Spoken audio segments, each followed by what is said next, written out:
તો ગાયક કલાકાર વિજય સુવાળા પર ગાંધીનગરમાં હુમલો કરવામાં આવ્યો છે। હુમલાની ઘટના બની છે। અડાલજ પોલીસ સ્ટેશનમાં હુમલાની ફરિયાદ કરવામાં આવી છે। તો 7 લોકોના ટોળાએ વિજય સુવાળા પર ઘાતકી હુમલો કર્યા હોવાનું સામે આવ્યું।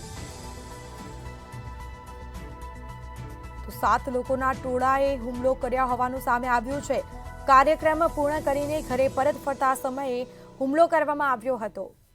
રાત્રિના 10:30 કલાકની આસપાસ જુંડાલ સર્કલ પાસે હુમલો કરવામાં આવ્યો હતો, જેમાં પહેલા ફોન પર ધમકી આપી અને ત્યારબાદ હુમલો કરવામાં આવ્યો।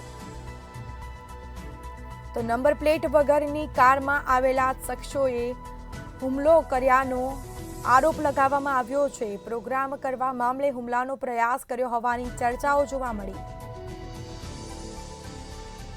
તો કાર્યક્રમ પૂર્ણ કરીને ઘરે પરત ફરતા હતા તેઓ અને તે જ સમયે હુમલો કરવામાં આવ્યો છે। રાત્રિના 10:30 આસપાસની ઘટના બની, જેમાં ગાયક કલાકાર વિજય સુવાળા પર ગાંધીનગરમાં હુમલો કરવામાં આવ્યો। 7 લોકોના ટોળાએ વિજય સુવાળા પર ઘાતકી હુમલો કર્યો છે, જેમાં અડાલજ પોલીસ સ્ટેશનમાં આખરે ફરિયાદ કરવામાં આવી છે। તો કાર્યક્રમ પૂર્ણ કરીને ઘરે પરત ફરતા હતા અને તે સમયે હુમલો કરવામાં આવ્યો હતો।